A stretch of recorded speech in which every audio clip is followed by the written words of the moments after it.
Reserve, the new purgatory.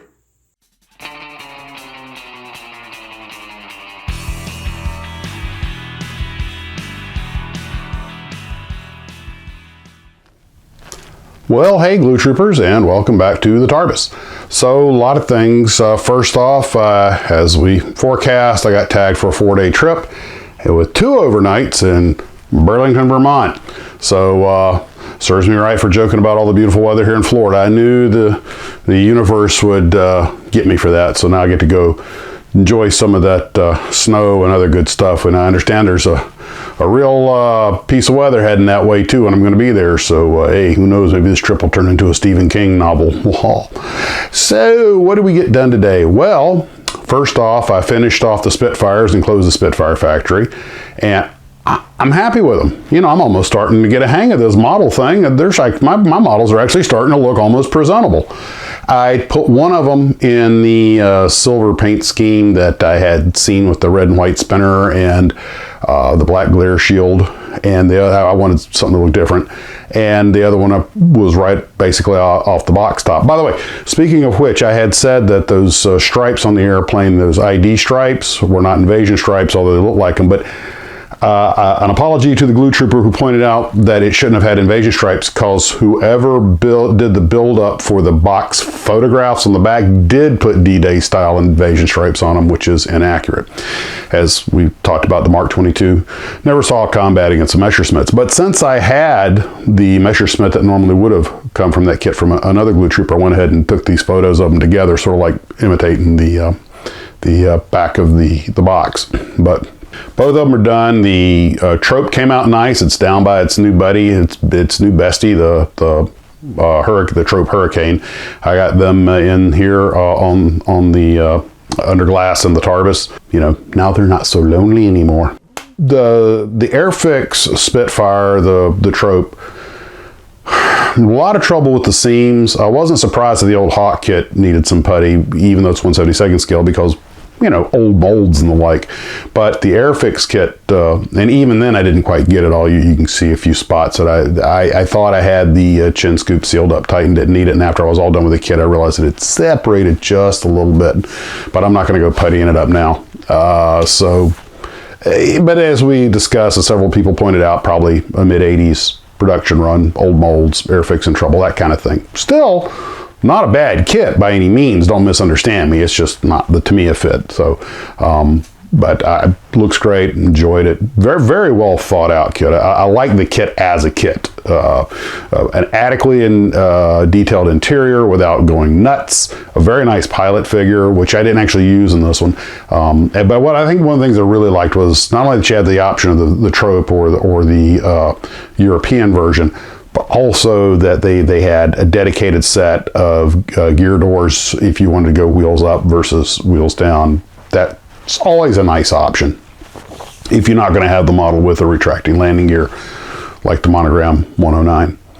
So what else do we have? Okay, I took the Gundams except for one that I'm keeping. It was the first one I ever built, but my kid Eduardo grew up with Gundam, loves the stuff, and I brought him over. He saw the Unicorn Gundam. He just loved it. So those are all going to be displayed in the condo in his place in Daytona Beach. So I'm going to take him the Tertium Arms kit, those 30-minute armor packs, so that he can trying to get him kind of backdoor, get him an old pair of snips I've got. And I'm like, Eduardo, this, if you want to put these weapons together, just do this, this, and this, and something anybody can do, but hopefully, because he's a very artistic guy. He's a musician. He can draw. He has an artistic streak on him that's a mile wide. And I'm hoping maybe, if he plays this, puts this together, maybe he'll be interested in building a Gundam, and then we're halfway to luring him into building models. All part of my plan for galactic domination. So, also, since I'm going to be spending over 24 hours in Burlington, I'm probably going to take a couple of kits with me. I think I'm going to take this little Nekomisa Pegaso Stenson, which I believe was a repop of an old Olin kit before they were Lindbergh. And I think I'm going to take the Faller kit. These are things that are simple, easy to build on the road. They're not, I was going to take one of the aircraft that had that.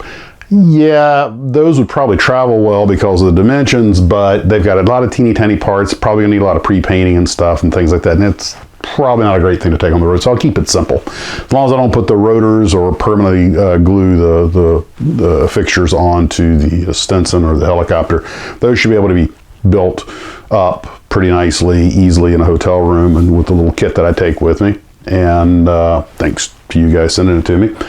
So that's the plan for that. I'll see if there's any hobby. If the weather's not too horrendous, I'll see if there's maybe a hobby shop up there I can visit. That completed all those. And by the way, it was my wife who made the comment when I got called out. She goes, "Reserve the new purgatory." I'm so stealing that. That's a t-shirt. By the way, one of the Gloo Troopers has made a 3D model, Gloo Trooper model. He sent me some pictures, so I thought I would share those with you. And that's just incredible. This is something else. So I did a little bit of work on the Gundam, got the big shoulder units made, and they articulate and everything. And since I'm dealing with larger parts, that actually went a little faster, but because I was trying to finish up with the Spitfires, I didn't really have much time to dedicate to it, but that part went together pretty well. And I thought about cracking open the AT6 that I unboxed last night. Somebody made the comment that you really need an AT6 on your shelf, and also that it was somebody else had commented, oh, it's a great, easy kit and everything. And I was thinking, well, maybe something I could knock out, fairly quickly. But all the time I was like, you still got a lot going on. For example, the trailer and the van, which I happen to have right here. In fact, let's go ahead and take a look at them. Now, it's the Turtle Wax van, and it's the Big Rig semi-trailer. And let's take a look at the semi-trailer. I shot some footage earlier that I'm going to voice over. I just hope I keep it straight. I would have narrated as I did it, but the air conditioner was going, and yeah, I know the irony. I was running the air conditioner here, and this time tomorrow I'll probably be bundled up in an overcoat. Yeah, well, that's the job. So the trailer is as I expected. It's largely the parts are the flat parts stacked, and you have the pallets that you put together if you want them, and then of course you have the sections of the actual trailer itself, the sides and the top. You have a front and an aft framing section you have to make, and everybody tells me the trick on these things is getting them lined up, and I thought about maybe this would be a road build, but I've never built one of these before, so maybe not.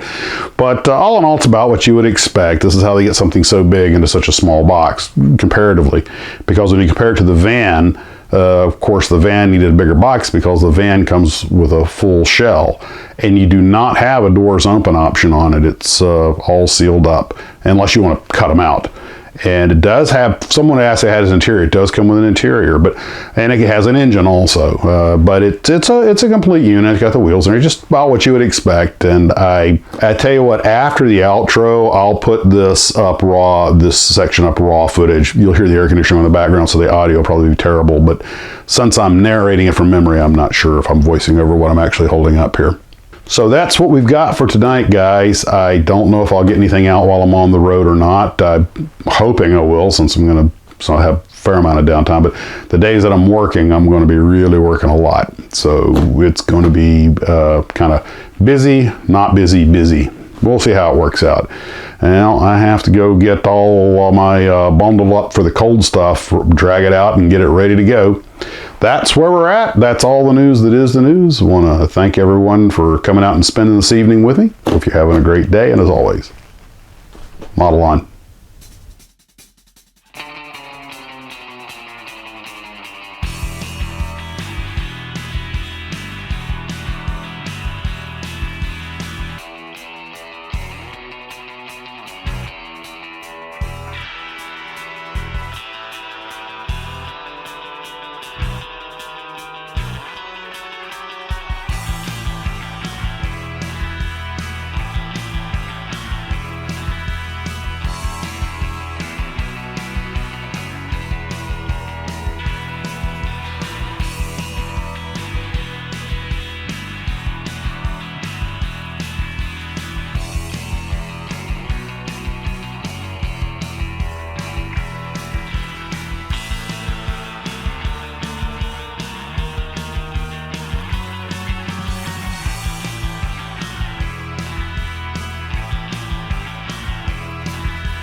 Okay, we're going to go with the turtle wax fan and the big rig tractor trailer. So let's take a look at this inside the box. All right. Of course, we have the tires. It appears to be slats. There's the stacks of sidings.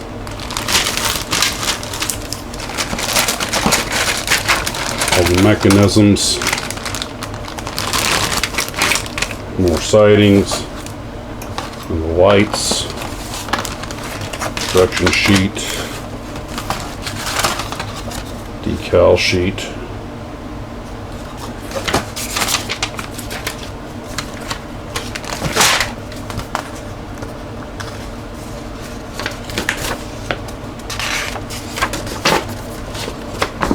The other pallets. First assembly is part of the frame, primary frame assembly. Then you have a secondary frame assembly. Then you do the wheels. Final assemblies. And then you start putting everything together. And I think this becomes the tricky part. Then of course you have the pallets if you're going to use those. So, looks about what I expected.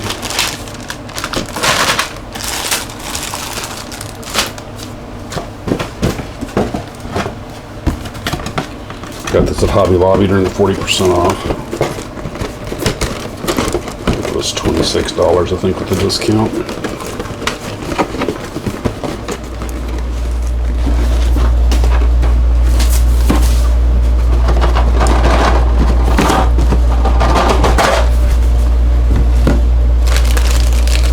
Chrome assemblies.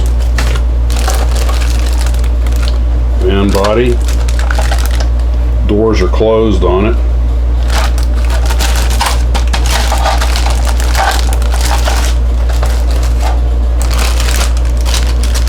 Interior, dashboard, windows. Here's an engine, tires. You want to put a sunroof in it, I guess. And the decals. Build the engine first.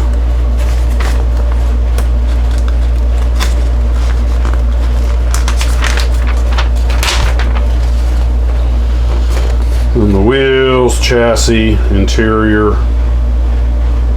It does have optional interiors. Grill work, which I'll have to modify, and then it goes together. It looks pretty straightforward.